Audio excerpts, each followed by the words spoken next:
خیلی ناراحتم و نمیدونم که این فیلم رو براتون میذارم یا نه، اما نیاز داشتم که یکم ابراز هیجان کنم. امروز با یه خانوم متأهل 45 ساله‌ای صحبت کردم که برای دوست پسر 27 سالش مشاوره گرفته بود. میخواست رابطه با اون رو درست کنه. الان یه سریا میان میگن مشاور باید بدون قضاوت گوش بده. بله گوش دادم، 1 بار 2 بار 10 بار، ولی این اتفاق داره به دفعات تکرار میشه. ناراحت میشم. بهش میگم از شوهرت برام بگو، میگه هیچی، اون بنده خدا درگیر جهیزیه درست کردن برای دخترمونه. وجدانت کجا رفته؟ شوهرت 20 سال 30 سال زحمت کشیده تا تو بیای واسه دوست پسرت مشاوره بگیری که رابطت با اون رو درست کنی؟ انسانی؟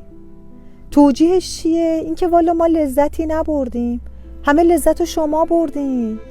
میگه ما عشق و عاشقی تجربه نکردیم، همه خوبا رو، مرد خوبا رو شما برداشتین. مردای خوبی که 2 دهه قبل بودن و مسئولیت پذیر، بی منت برای زن و فرزندشون هر کاری میکنن.